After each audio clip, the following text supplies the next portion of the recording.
안녕하세요 여러분, 반갑습니다. 송쌤이 12번째 시간으로 다시 찾아왔습니다. 자, 송쌤과 함께하고 있는 뉴 탐스러운 생활과 윤리인데요. 총 20강 중에 12번째 시간이니까 참 많은 부분을 해오신 겁니다. 특히나 이번 강은 새로운 단원이 들어가게 되는데요. 커다란 프로젝트가 시작되는 건 거죠. 바로 사회 정의에 대해서 우리는 그 프로젝트를 완수해내야 됩니다. 사회 정의라는 것은 오늘날 우리 윤리교과뿐만이 아니라 정말 중요한 개념이 되어버렸습니다. 그만큼 사람들이 사회 정의에 대한 관심도 많고 정의란 무엇인가에 대해서 고민하기도 하고요. 때론 우리 사회가 과연 정의로운가라는 반문을 하기도 합니다. 뭐가 부족한가라고 질문을 하기도 하고요. 이런 점들이 바로 사회 정의라는 파트가 아주 중요하다라는 걸 방증하는 거라고 보시면 되겠습니다. 자, 이번 강의 제목을 보시니까 사회 정의론 파트에 등장하는 첫 번째 단원으로 사회 도덕성과 사회 윤리라고 되어 있습니다. 자, 지난 시간까지 우리 공부했던 것들 복습을 한번 해보면요. 과학 윤리를 공부했고요. 그 다음 정보화 윤리를 공부했죠. 그 다음으로는 환경 윤리를 공부했습니다. 이번 단원은 이제 사회 정의에 대한 개념이 들어가게 되는 거죠. 자, 잠깐 142페이지에 나오는 내용을 제가 제목을 한번 적어보고 이 단원의 가장 중요한 핵심이 뭔가 얘기를 좀 해보도록 할게요. 잠깐만 얘기하고 이번 단원에 이것만은 꼭을 제시하면서 시작해 보도록 하겠습니다. 자, 제목을 보시니까 사회의 도덕성과 사회윤리라고 돼 있잖아요. 자, 사회의 도덕성과 사회윤리. 자, 이번 시간도 전체적으로 한번 개괄을 해보도록 하겠습니다. 우리 교재에 보면 142페이지니까 제가 한번 써보도록 할게요. 여기에다 써보시면 될 것 같아요. 제목 자체에다가.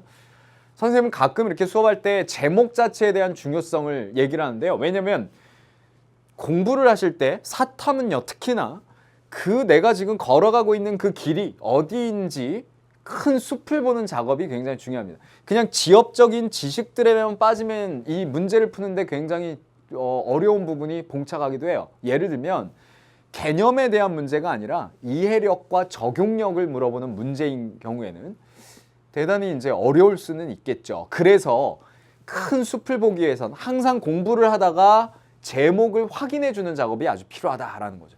제목을 보시면 사회의 도덕성입니다. 아니, 사회의 도덕성이라는 게 말이 될까요? 자, 우리는 지금까지 윤리라는 걸 공부해보면서 윤리라는 것은 개인적으로 도덕적으로 사는 것을 이야기하는 학문, 이렇게 공부를 해온 거 아닌가요?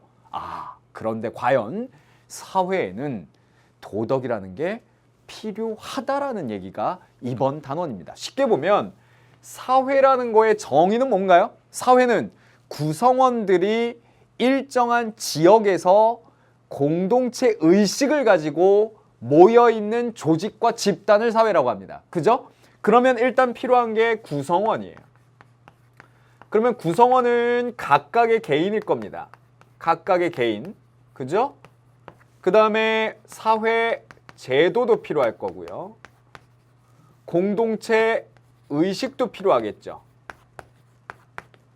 그 다음에 또 필요한 게 뭘까요? 일정한 지역이 필요해야 될 겁니다. 그래야 국토가 있고 영공과 영해를 기반으로 국가나 사회가 만들어지니까요. 그런데 마지막은 제가 쓰지 않는 이유는 사이버 커뮤니티 같은 경우에는 일정한 공간이 없어도, 물론 인터넷 공간이라는 공간을 얘기하지만 존재할 수는 있습니다. 그래서 중요한 건 세 가지인데 잘 보세요.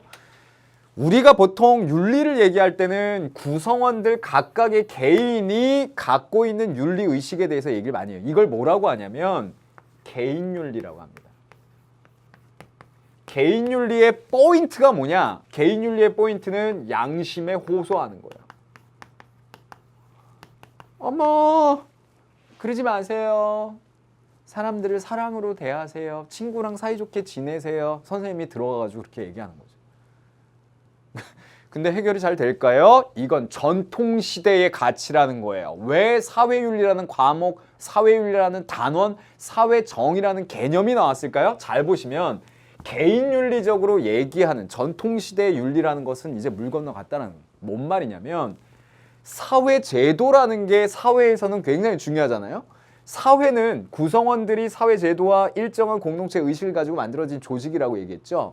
근데 사회라는 것이 이제 더 이상은 개인들의 얘기를 할 수 없게 된 업그레이드된 그런 시대가 있어요. 그 시대를 우리는 산업혁명 이후라고 합니다. 그때 등장한 것들이 아주 많은 사회학들이 등장을 해요. 그래서 사회학의 4대 아버지가 등장을 합니다. 누가 있냐면 칼 마르크스라고 하는 사람, 막스 베버라고 하는 사람, 에밀 뒤르케임이라고 하는 사람, 게오르그 짐멜이라고 하는 사람, 이 네 사람 사회학의 아버지라고요. 그러면 사회학이라는 게 등장했다는 건 뭘 얘기하느냐? 더 이상 개인적으로 얘기할 수 없어졌다라는 거예요. 그래서 사회학과 아주 밀접한 게 바로 사회윤리적 관점이라고 표현할 수 있겠는데요. 이제는 더 커버린, 아주 커져버린 이 집단, 사회를 얘기해야 되게 되었고 개인에 대한 차원의 얘기가 끝나면 안 되게 되었기 때문에 사회윤리라는 게 등장하게 되었다. 그러면 이 사회윤리는 뭘 관심 갖는 걸까요? 개인의 양심에 호소하는 게 아니라 사회제도에 대해서 규범들, 제도, 규제, 법 이런 것들을 뭐라고 하냐면 사회 구조 틀이라고 표현을 하는 거예요. 그래서 지금 사회의 도덕성과 사회윤리라는 단어는 엄연한 그 제목 자체가 이런 얘기를 하고 있는 겁니다. 더 이상 개인적으로 해결될 수 없는 복잡다단한 문제들이 만들어졌어요. 예를 들면 구조적인 문제들이 있습니다. 가장 대표적인 문제가 뭐냐면 사회의 부정부패. 근데 이 부정부패 문제를 우리가 해결하는데 잘 봐야 되는 건 검은 커넥션을 끊어야 되는 겁니다. 이건 개인윤리적으로 호소해서 해결될 문제가 아닌 거죠. 정직하게 사세요. 검은 커넥션으로 검은 돈 이런 거 받으면 안 돼요. 막 이렇게 얘기를 할 때 개인윤리적으로 호소하고 해결할 수 있는 게 이제 한계에 다다랐다라는 거예요. 그러면 뭐 요즘에 뭐 관피야, 뭐 원전 마피아, 뭐 통신 마피아도 있더라고요. 자, 이게 왜 만들어진 거냐? 다음 단원에 우리가 사회 정의론을 살펴볼 때 부정부패에 대한 얘기가 나오지만 이게 결국엔 검은 커넥션 때문에 나오는 거죠. 그게 뭐예요? 사람이 한 공기업이나 어떤 사기업에서 아주 고위직에 관련 부처에 있었던 공직자를 이렇게 퇴직하고 나면 낙하산으로 앉혀가지고 그 관련 부처와 이권이 개입된 어떤 규약을 맺거나 협약을 맺거나 수주를 받아낼 때 결국에는 활용을 해서 정직하게 수주를 받아내거나 이익을 취하는 게 아니라 검은 커넥션으로 받아내는 거죠. 그러니까 거기에는 옳지 못한 정당한 방법들이 들어가기 때문에 부정부패라는 표현을 쓰는 거거든요. 그러면 이런 거를 끊어내기 위해서 우리가 호소할 수 있는 게 그러지 마세요 가지고 됩니까? 안 되니까 규범이나 제도, 규제가 필요하게 되었다라는 얘기가 이번 단원의 핵심이에요.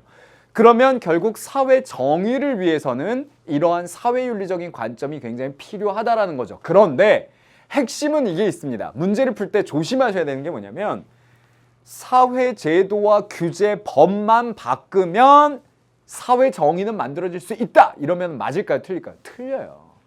오늘 배우는 가장 핵심이 라인홀트 니부어의 사상인데 니부어는 이러한 개인윤리 플러스 사회윤리를 얘기하는 거지 개인윤리 없이 사회윤리적 관점만 가지고 해결되는 건 아니라는 겁니다. 즉 상보적 관계다. 다시 한번 개인윤리와 사회윤리는 상보적 관계다. 다시 한번 정리하면 개인의 양심도 잘 발달돼야 되고 그 양심을 잘 담을 수 있는 사회 제도도 같이 버무려져야 결국 사회 정의가 만들어진다. 이게 라인홀트 니부의 얘기예요. 이해하셨나요? 자, 그럼 자리를 옮겨서요. 오늘 이제 가장 핵심이 되는 얘기를 제가 이것만은 꼭을 제시하면서 출발해 보도록 하겠습니다. 자, 오늘 제가 전체적인 흐름을 정리해 드렸고요. 오늘 핵심이 되는 건 개인윤리와 사회윤리의 차이점이에요. 그러니까 개인윤리는 개인의 이익, 우리가 이제 사익이라고 표현 많이 하잖아요. 그 다음에 사회윤리는 공동선이나 공공의 이익에 대해서 이야기를 많이 하는 거고, 그리고 개인윤리와 사회윤리의 또 차이점은 뭐냐면 개인 윤리라는 것 자체가 핵심이 결국 개인의 양심에 호소하는 것, 사회윤리라는 것은 제도와 구조, 그런 규제 틀 이런 것들을 문제 삼는 거죠. 자, 사회윤리적 관점의 특징을 이해하는 것. 마지막으로 라인홀트 니브의 사상을 우리가 정리해 봐야 되는. 자, 그러면은 요거 여러분들이 오늘 이 시간 꼭 내가 가져가야 되는 내용이구나 라고 확인해 주시고 곧바로 우리가 이제 라인홀트 니브의 사상을 정리해야 될 것 같은데요. 준비한 자료를 한번 보시죠. 자, 지금 제가 전체적인 제목을 쓰면서 흐름을 정리해 드렸는데 보시면 사회의 도덕성과 사회윤리라는 부분에 이런 문제들을 지금 갖고 왔습니다. 예를 들면 아까 부정부패 문제 얘기도 했지만 대표적으로 사회윤리가 들어가야 될 부분은 이익 집단 간의 갈등 문제겠죠. 자, 보세요. 우리 동네에는 안 됩니다. 뭐 어떤 특수학교는 건립을 반대합니다. 쓰레기 매립장 우리 동네 오지 마세요. 그 다음에 교육당국은 각성하라. 재산권을 보장하라. 예, 감독님이 크게 잡아주셨는데요. 얼굴들을 한번 보십시오. 그죠? 자, 얼굴들을 보면서 느껴지는 게 뭐가 있습니까? 집단의 도덕성은 개인의 도덕성과 비교해 보면 현저하게 떨어지는 거예요. 왜? 이익이 아주 첨예하게 달려 있으니까. 그래서 집단이 갖고 있는 도덕성을 해결하기 위해선 그러지 마세요. 여기에 쓰레기 매립장은 어디엔간 가야 되고요. 정부적 차원에서 이렇게 고민을 해서 결정했으니까 그냥 받아들이세요. 제발 공동체를 생각하십시오. 이러면은 해결될까요? 아니라는 거예요. 그래서 이들이 내세우는 집단의 도덕성이 현저하게 떨어지는 이유는 결국 핵심이 돈 문제, 경제, 이익. 쉽게 얘기하면 집값. 집값 떨어져 이거잖아요. 두 번째입니다. 요즘에 이제 핵심이 되고 있는 건데요. 바로 약은 약사에게, 한약은 한의사에게 뿐만이 아니라 주로 이제 한의사협회와 의사협회에서 이제 계속 갈등을 벌이고 있는 이익 집단 간의 갈등의 핵심은 뭐냐면 의료기기 같은 것들을 이제 한의사 쪽에서도 쓸 수 있다. 요즘에 이제 가장 이슈죠. 이거에 대해서 그거 뭐 제대로 배우지도 않고 그랬는데 니네가 쓰면 안 돼! 라고 이제 주장을 합니다. 근데 이 의료기기는 양약, 즉 한의사를 제외한 의사들, 그 의사들만의 기술은 아니다. 우리도 다룰 수 있다. 우리도 쓸 수 있게 해달라. 예를 들면 뭐 MRI 촬영 이런 것들. 그런 기계들을 한의사도 쓴다. 한의원에서. 그럼 굉장히 의료 발전에 도움이 될 것이다. 이런 주장에 대해서 부딪히거든요. 이런 문제만 있습니까? 아니죠. 환경을 개발하는 논리와 보존하는 논리도 역시 맞서서 싸울 수 있겠고요. 이런 구조적인 문제들을 어떻게 바라볼 것이냐라는 건데요. 제가 이제 오늘 강조하는 내용은 바로 이 라인홀트 니부어의 사상을 이해하면 끝난다는 거예요. 오늘 수업의 핵심은 이 니부어의 사상에 다 담겨 있습니다. 그래서 지금부터 필기를 또 열심히 할 건데요. 이 필기를 통해서 여러분들이 이해하는 게 굉장히 효과적이어서 제가 쭉 써드리도록 하겠습니다. 자, 보세요. 니부어의 사회윤리. 자, 제목이 니부어의 사회윤리예요. 도덕적 인간과 비도덕적 사회라고 되어 있는데요. 이 라인홀트 니부어가 Moral Man and Immoral Society라고 한 것처럼 Moral Man, 도덕적 인간이라고 하지만 저는 항상 수업할 때 비교가 되라고 도덕적 개인과 비도덕적 사회 이렇게 표현을 합니다. 그래서 도덕적 인간과 비도덕적 사회라는 이 책에 가장 핵심이 되는 구절들이 시험에 다뤄질 거고요. 후반부는 그래서 개인윤리와 사회윤리의 차이점, 그래서 사익과 공익을 또 어떻게 우리가 조화시킬 것인지 이런 내용들을 가지고 마무리를 한번 해보도록 하겠습니다.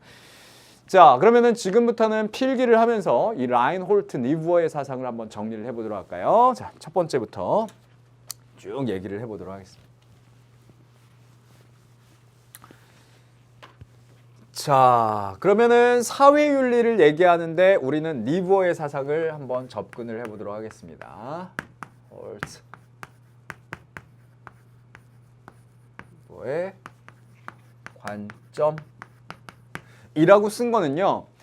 여러분들이 라인홀트 니부어의 사회윤리 이렇게 해버리면 또 착각을 하실까봐 이 사상가가 개인윤리가 그럼 필요 없다라고 얘기한 거냐? 그건 아니기 때문에 지금부터 잘 유심히 들어보시기 바랍니다.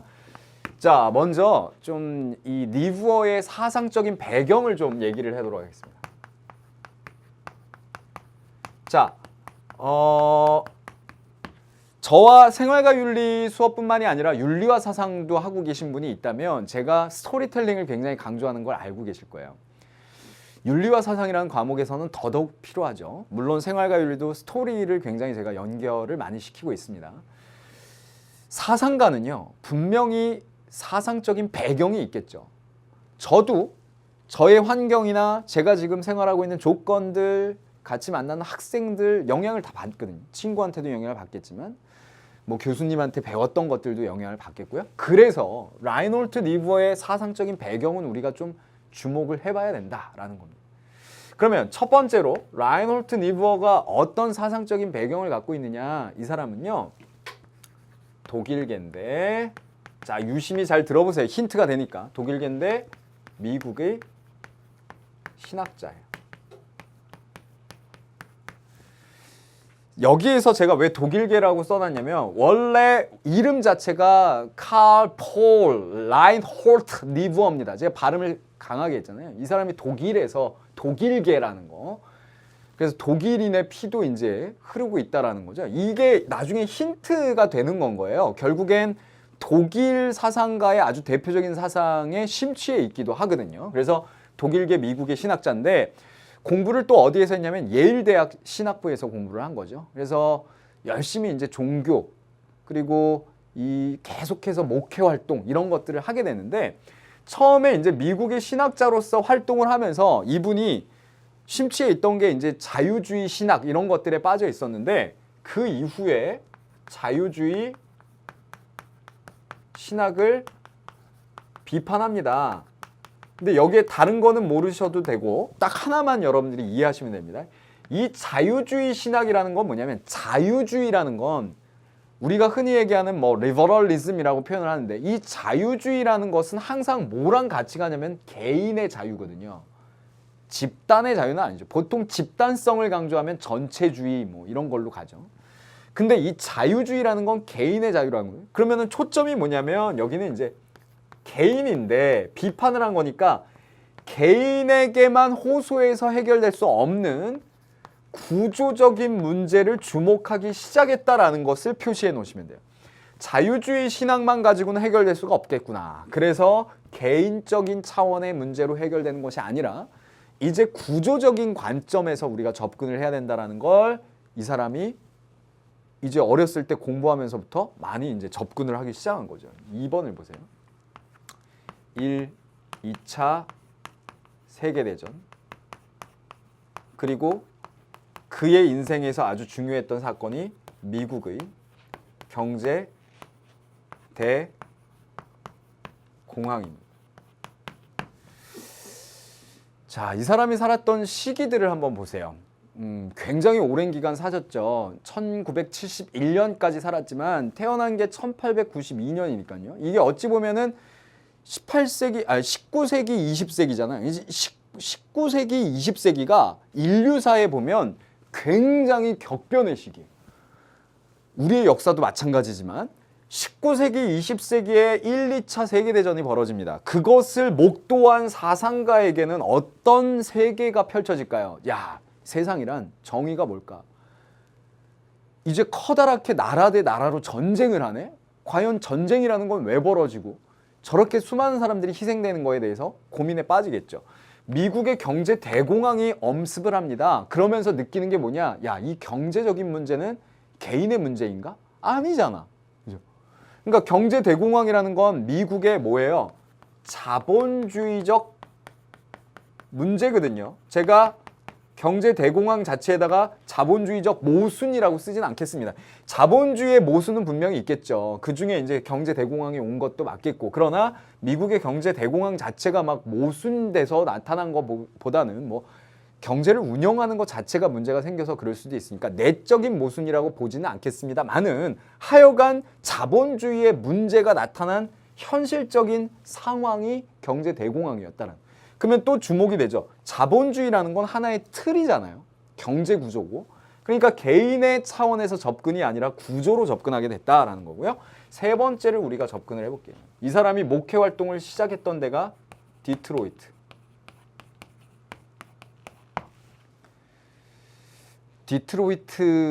미국의 디트로이트시에 이 농구팀이 있습니다. 농구팀 제목이 뭔지 아세요? 이름이 디트로이트 뭐 이렇게 무슨 제가 특정 이제 우리나라의 뭐 야구팀 이런 건 얘기를 못 하겠어요.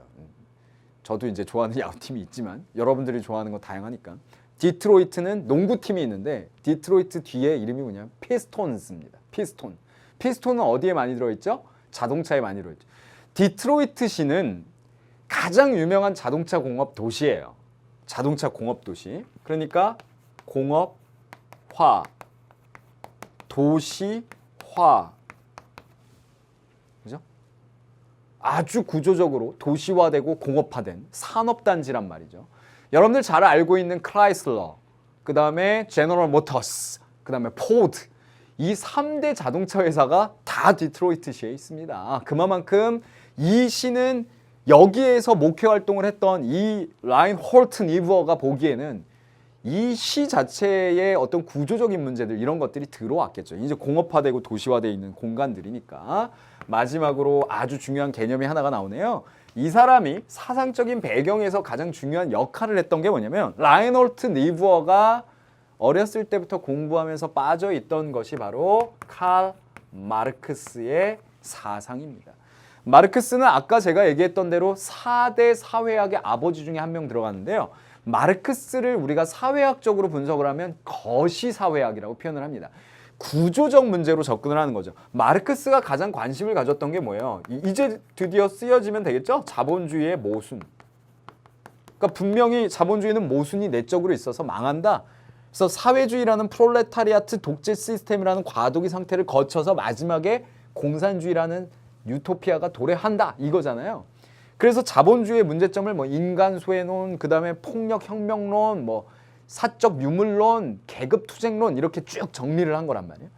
근데 마르크스의 사상에 빠져 있다라는 건 결국 거시적인 관점에서 구조 틀에 대한 관심이 많았다라는 거고, 아까 선생님이 계속 강조하고 있는 것처럼 이 사람이 관심을 갖고 있는 핵심은 사회 구조의 문제를 해결하기 위해선 개인 윤리적으로 접근해서는 답이 안 나온다는 거예요. 그러면 옆에 이제 라인홀트 니브어가 어떤 내용을 본인의 사상으로 하게 됐느냐? 책을 중심으로 풀어가 보도록 하겠습니다. 그 책은 요거 하나만 아시면 되는 거죠. 도덕적. 제가 분명히 얘기했어요. moral man인데 저는 moral 개인으로 사회와 비교되게 그래서 도덕적 개인이라고 쓰고요. 그 다음에 비도덕적 사회 이렇게 써보겠습니다.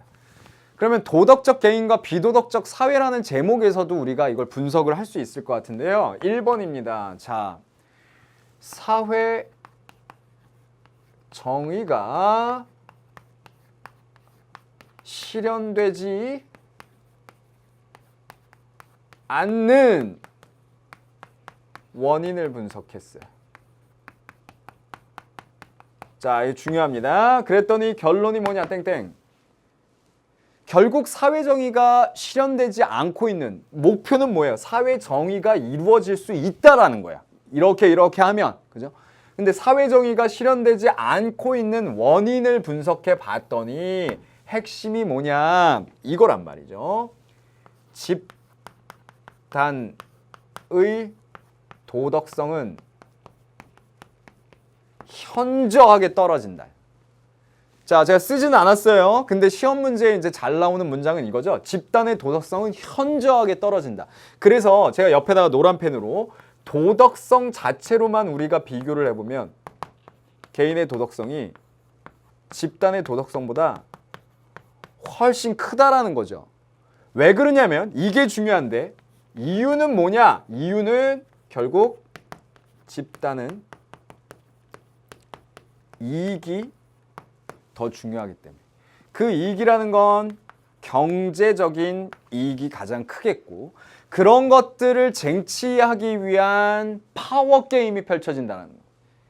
결국 그런 것들을 쟁취하기 위한 정치적인 활동이 벌어지고 그래서 개인적으로는 굉장히 얌전합니다. 점잖아요. 어떤 행위를 하고 도덕성을 어겼을 때 이제 비난을 받을 거 아니에요. 그러면 굉장히 점잖게. 왜냐하면 보는 사람들의 눈이 많고. 근데 어느 집단에 들어가 버리면 완전히 변한다라는 거죠. 이게 또 문제가 뭐냐면 집단의 이익이 도출될 수 있는 행위이기 때문에 이건 도덕적이지 않은 게 아니야 라고 포장을 해버린다라는 문제가 있는 거죠. 네. 그래서 제가 가끔 이제 예를 드는 게 학생들이 이렇게 체육대회에서 요즘에 이렇게 피구를 좋아하는지, 저는 다른 거 뭐 농구도 있고 배구도 있고 그렇잖아요. 근데 이러면 또 뭐 피구협회에서 뭐라고 할래나? 피구협회는 없나요? 모르겠네요. 하여간 피구를 학생들이 하는데 저는 이렇게 너무 심하게 막 맞히고 이러다 보면 막 다치고 그러니까 걱정이 돼서. 근데 피구를 하는데 이렇게 옆반에 자기 친구가 있어. 개인적으로는 굉장히 친한 친구야, 평상시에. 근데 집단에 들어가가지고 피구할 때는 이렇게 아프지 이러면서 살짝 던져요.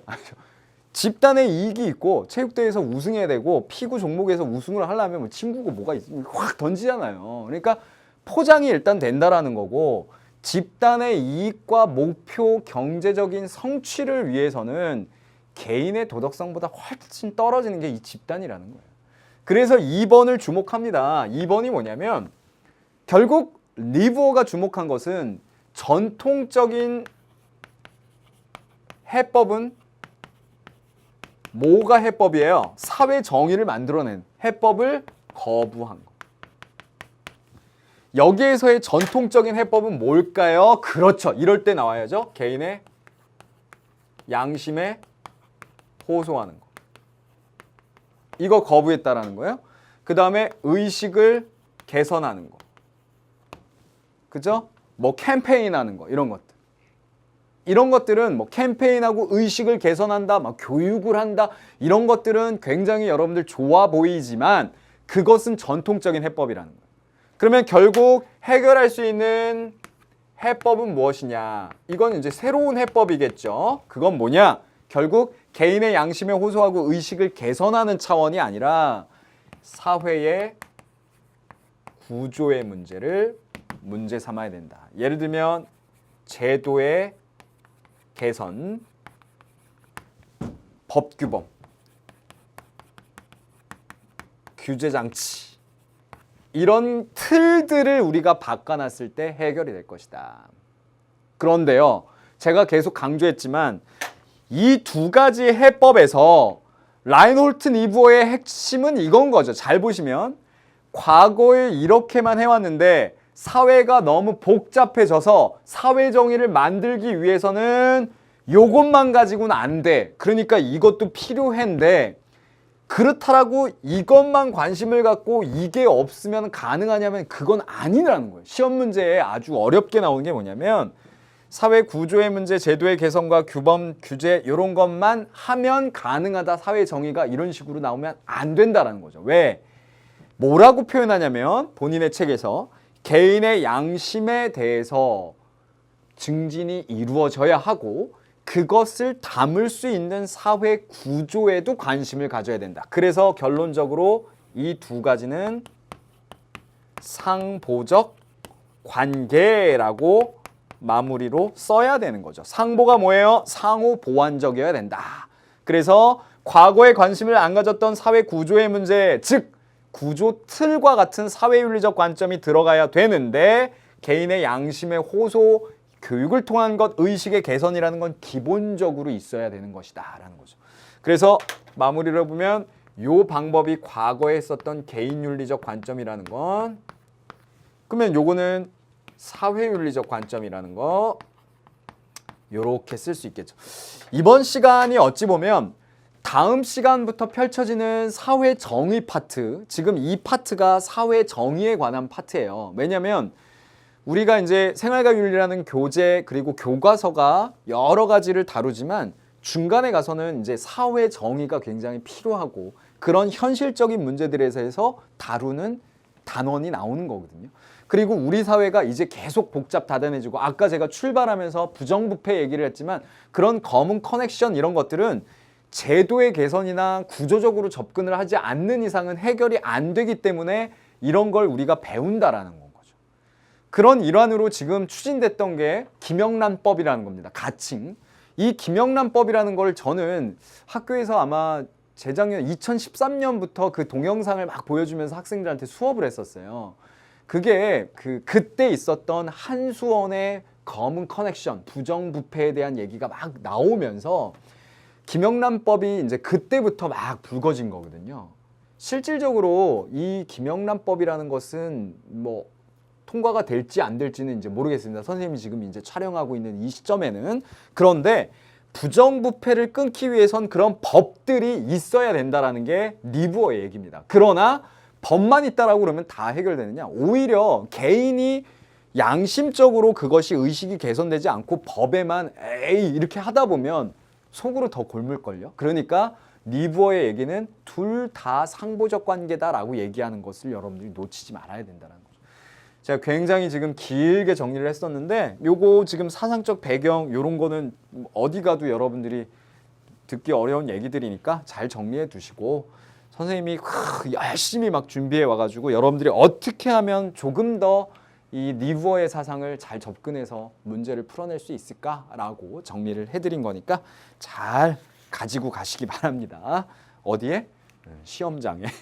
자, 그래서 여러분들이 내신 시험을 보던 모의고사를 보던 궁극적으로 수능 시험을 보던 리브어는 반드시 한 문제 나온다라는 건데 사회의 도덕성과 사회윤리에서 지금 이 부분을 한번 여러분들 보세요. 우리 교재에 나와 있는 내용입니다. 자, 142페이지를 보시면 되겠는데요. 사회적 도덕의 문제 원인을 분석해 봤더니 리브어가 개인적으로 상당히 도덕적인 사람도 자기가 소속된 집단의 이익을 위해서는 이기적으로 행동하기 쉽다. 실제로 그렇다라는 거죠. 개개인으로 보면 참 괜찮아. 우리 학생들 그래요. 학생들. 개개인 면면을 보면 참 괜찮아. 근데 이렇게 모이면 이렇게 그러지. 이렇게 수업하기 싫어하고 그죠? 딴 거 하기 좋아하고 그런 게 이제 집단성이라는 게 있어요. 모여 있다 보니까 그죠? 그래서 개인적으로 상당히 도덕적인 사람도 이렇게 행동을 하기 쉬우니까 이유를 분석해 봤더니 집단은 정치적인 행동, 파워게임이 벌어지고 경제적인 이득의 문제 이런 것들이 중요하게 작동을 하더라. 그러면 그런 작동 원리들에 대해서 사회 집단의 도덕성은 개인의 도덕성보다 현저히 떨어진다. 요거 시험에 잘 나온다는 거예요. 왜 떨어지냐? 경제적인 이득의 문제, 이기적으로 행동하기가 쉽다. 이런 것들. 그래서 개인의 양심과 덕목의 실천, 선한 의지 이건 뭐예요? 그렇죠. 개인윤리적인 접근이죠. 그것만 가지고 안 되니까 사회정책과 제도의 개선, 사회적 여건의 조성을 통한 해결이 필요하다라는 리브어의 얘기가 등장했다라는 거죠. 자, 제가 한번 표로 만들어 봤는데요. 보시죠. 제가 표 자료실에 탑재해 놓겠습니다. 중점. 개인윤리는 개인의 양심과 덕목에 호소를 하는 거예요. 그러지 마세요. 싸우지 마세요. 그런 거는 좀 이해하고 받아들여 주세요. 그런 거에 대해서 개인의 윤리의식을 아주 중시 여기고 개인의 관점에서 어떻게 의식을 개선할 것이냐 이런 얘기지만 이것에 대해서 사회윤리적 관점은 그거 가지고 해결이 안 된다라는 거거든요. 그러니까 사회 구조의 문제, 정책 이런 것들에 관심을 갖는 거고 행위자가 처한 상황과 결과를 중시하게 되는 거죠. 해결 방안은 개인의 도덕성을 함양하는 이런 양심이나 덕목 이런 키워드가 나오면 개인윤리적 관점이고요. 사회 구조, 제도, 정책, 규제 개선하면 사회윤리적 관점이 나오게 되겠습니다. 자, 문제 1번 나왔는데요. 같이 한번 풀어보도록 하겠습니다. 문제를 보니까 라인홀트 리브어의 사상이 나왔다는 걸 우리가 확인할 수 있을 것 같아요. 같이 보시죠. 갑 사상가가 문제 상황을 해결하기 위해 제시할 방안으로 가장 적절한 것은 무엇이냐? 한 집단 안에서 개인들의 간의 정의로운 관계 수립은 결코 쉬운 일이 아니지만 순수하게 도덕적이고 합리적인 설득과 조정이 이루어질 경우 가능하다. 근데 뒤를 보니까 그렇지만 집단들 간의 정의로운 관계 수립은 사실상 불가능하다. 그러면 여기에 나와 있는 얘기에 개인들은 가능할 수는 있어요. 왜냐면 개인은 점잖거든요. 그리고 이게 문제에 있어서 본인들이 양심적이거나 아니면은 도덕성에 호소를 했을 때 해결할 수가 있다라는 건데 집단은 그럴 수가 없다라는 겁니다. 그러면 뒤에 있는 것처럼 집단들 간의 정의로운 관계 수립은 사실상 불가능하다. 이 얘기는 왜? 집단의 이익은 더 첨예하게 부딪히고 경제적인 이득의 문제와 정치적인 파워게임 때문에 집단끼리의 이익 충돌이 벌어질 때는 해결하기가 쉽지 않더라. 누구에게요? 라인홀트 리브어의 얘기죠. 그러면 지금 니부어가 얘기하는 도덕적 개인과 비도덕적 사회에서 도덕성을 봤을 때는 개인의 도덕성과 비교해보면 사회의 도덕성, 집단의 도덕성이 훨씬 떨어진다. 현저하게 떨어진다. 이 표현이거든요. 그러면 1번 사회 구조와 제도에 순응하는 인간성을 함양한다. 말도 안 됩니다. 사회 구조와 제도에 순응하는 인간성을 얘기하는 것이 아니라 제도 자체가 올바르게 구성되어야 된다. 바뀌어야 되고 제도 틀이 여러 가지로 손을 봐야 된다라는 얘기를 하는 거죠. 2번 개개인이 지닌 양심을 적극적으로 안 되죠. 왜? 개인윤리적 관점에 호소하는 방식이에요. 라인홀트 니부어는 이거 가지고 이런 전통적인 방법 가지고 해결할 수가 없다라고 얘기를 했습니다. 3번 대화와 설득을 통해 집단 간의 갈등을 문제를 해결할 수 있다. 대화와 설득 가지고요. 그렇다면 지금 위에 나온 것처럼 집단들끼리의 정의로운 관계 수립이 매우 어렵다라는 얘기가 안 나왔겠죠? 틀렸습니다. 전통사회에서 통용되던 관습과 규범 하면은 전통시대의 윤리고요. 어찌 보면 개인윤리적으로 호소하고 양심의 변화를 추구하는 교육, 캠페인 이런 것들이겠죠. 그게 안 된다라고 니부어가 얘기를 한 거잖아요. 마지막 5번이 정답이겠네요. 사회 제도를 개선함으로써 집단 이기주의를 해소할 수 있다. 핵심은 뭐죠? 사회 제도의 개선입니다. 집단 이기주의라든지 부정부패의 문제 이런 것들을 해결하기 위해선 사회 제도가 필요하다. 정답은 5번이 되겠네요. 자, 지금 선생님이 첫 번째 문제 풀어드린 거는 결국 라인홀트 니부어의 사상이 어떤 식으로 시험 문제에 다뤄질 수 있느냐 대표적인 문제를 한번 풀어본 건데요. 그 이후에 등장하는 건 바로 우리 교재 144페이지입니다. 개인적 차원과 사회적 차원에서의 사회 정의의 실현을 위한 노력들을 정리를 해놓고 있는데요. 저는 이거를 역시 교재에 나와 있는 그 표대로 그대로 설명을 드려보도록 하겠습니다. 자, 준비해봤는데 같이 보시죠. 사회 정의 실현을 위해서 개인적 차원과 사회 차원, 이 사회적인 차원에서 우리가 주목해서 봐야 될 내용들이 좀 있겠죠. 자, 개인적 차원입니다. 정의롭지 않은 사회구조와 제도에 대해 정확하게 인식하고 이를 개선하고자 하는 의지를 가져야 된다. 개선 의지죠. 선생님이 오늘 수업 시작하면서 사회 정의라는 것은 매우 중요하고 그런 의미의 첫 번째가 도입과 같은 단원인데 그 도입 단원을 보면 사회의 도덕성과 사회윤리라는 단원이었거든요. 결국 사회의 구조적인 문제, 정의롭지 못한 구조인 것 같다. 검은 커넥션에 의해서 부정부패에 의해서 공정치 못한 거래들이 돌아가고 있고 그것에 대한 피해를 내가 보고 있다라고 얘기했을 때 결국 그것을 알게 되면 개선하기 위한 의지를 개인이 가져야 되는 거죠. 이거부터 출발인 거예요, 사실은. 매우 중요하고요. 그래서 선생님이 생활과 윤리라는 교과 소개할 때 마이클 샌델 얘기를 했잖아요. 마이클 샌델이 왜 이 바쁜 시대에 자본주의 시대이고 굉장히 바쁘게 돌아가고 있고요. 그런데도 왜 도덕이 필요하냐? Why morality? 도덕이라는 건 왜 이 시대에 필요하냐? 결론이 이거거든요.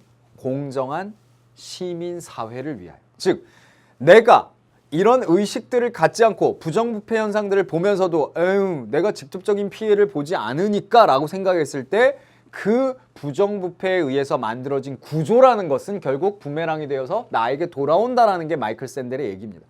그렇게 되면 결국 의식을 개선하지 않고는 기본적인 개인적 차원이 없고는 해결되기가 어렵겠죠.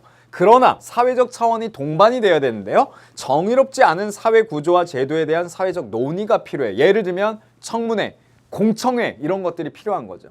사이버 공간에서의 토론 이런 것들 굉장히 필요합니다.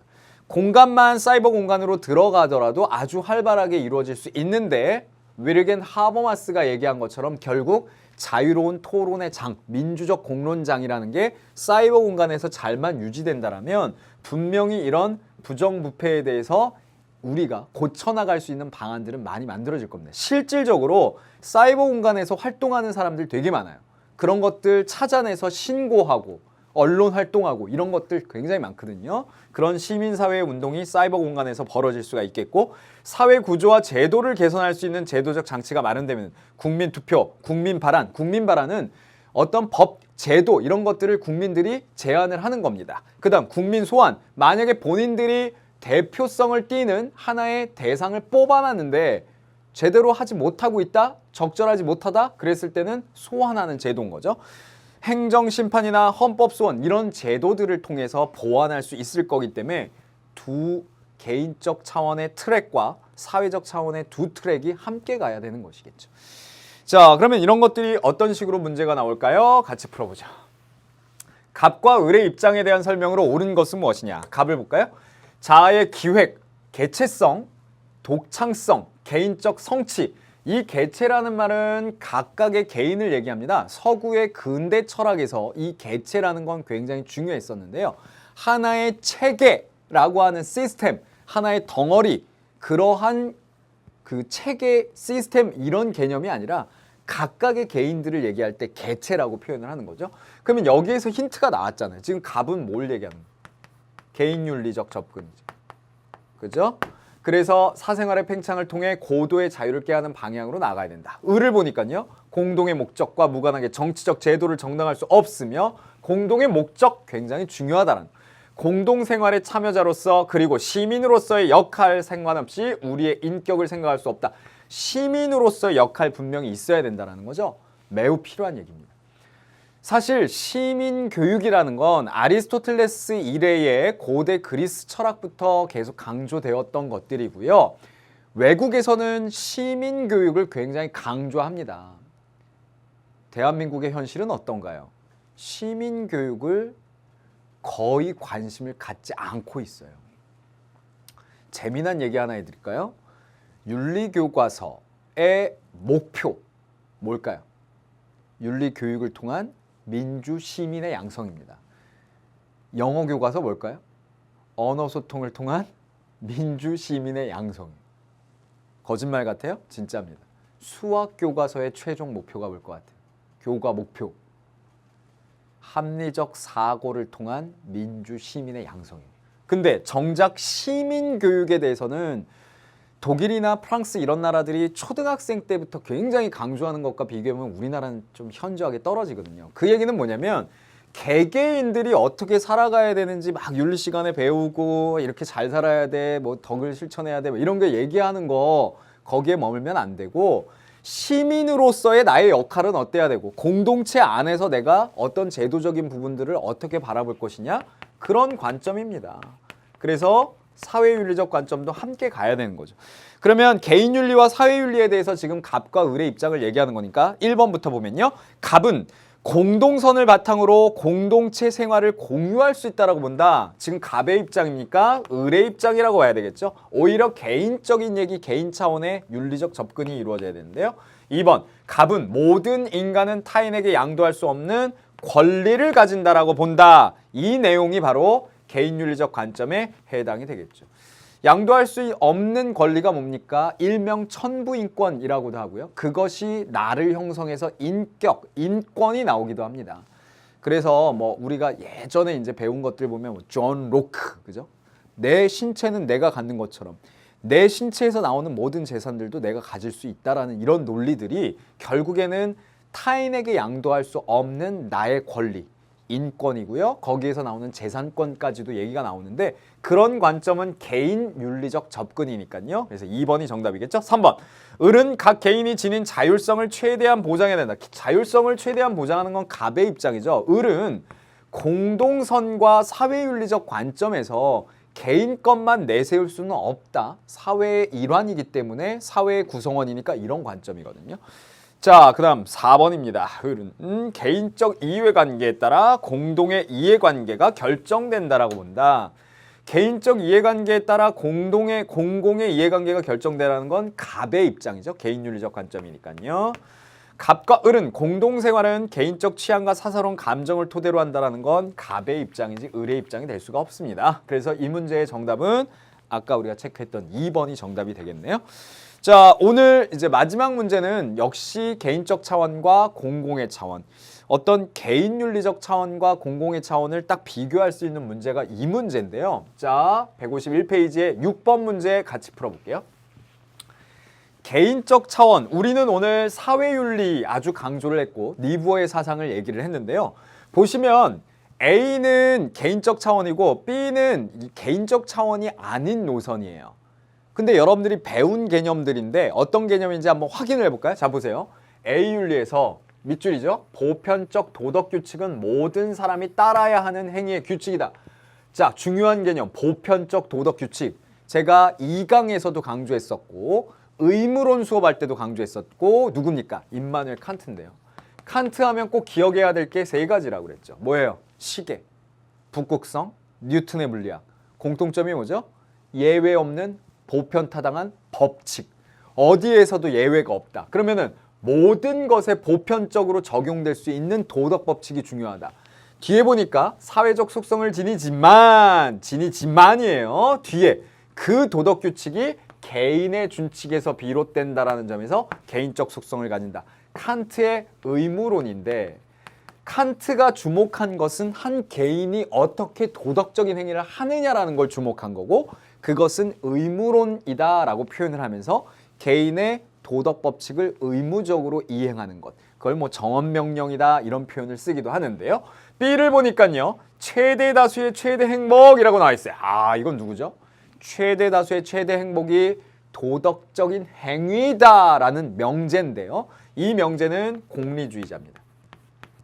우리 공리주의 열심히 배웠었죠? 의무론과 비교해서 공리주의는 목적론으로 배웠었습니다. 기억나시나요?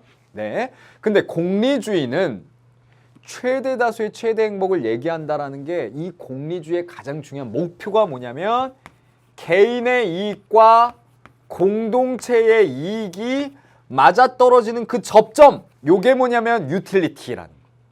결국 그 공리성이라는 건 결국 개인의 이익과 함께 공동체의 이익을 얘기하는 거지 착각하지 말아야 되는 건 공리주의를 무슨 공산주의나 집단주의 전체주의적 노선으로 이해해서는 안 된다라는 게 핵심이에요. 다시 한번 정리할까요? 공리주의는 최대 다수의 최대 행복을 내세우는데 그 안에는 최대 다수의 최대 행복에 나도 들어가기 때문에 내 개인의 이익, 쾌락, 행복이다라는 것과 전체 사회의 쾌락이다라는 게 맞아떨어지는 접점을 찾아보자라는 게 공리주의다. 그게 바로 자유방임이 막 판치던 산업혁명기에 등장하면서 뭔가 조화를 꾀해보려고 등장한 사상이었으니까요. 자, 1번. 그러면 개인적 측면이냐, 개인과 사회의 어떤 사익과 공익을 조화시키려고 하는 차원이냐 다른데요. 1번입니다. 행복한 삶보다 도덕적인 삶의 실현을 중시해야 된다. 행복한 삶보다 도덕적인 삶의 실현. 이것은 지금 문제에서 물어보는 것처럼 A보다 B가 더 중시하는 게 행복한 삶보다 도덕적인 삶이냐? 아니에요. 왜냐? 공리주의는 도덕적인 삶 자체가 행복입니다. 이꼬르. 왜? 최대 다수의 최대 행복이 도덕적인 행위니까. 틀렸어요. 2번. 개인선과 공동선의 상호 모순 관계를 아니죠. 공리주의는 조화를 시키려고 한 거니까. 3번. 공동선보다는 개인선을 실현하기 위한 거 아니죠. 조화를 강조한 거니까. 자, 4번입니다. 행위의 목적을 개인보다 사회의 발전에 두어야 된다? 안 됩니다.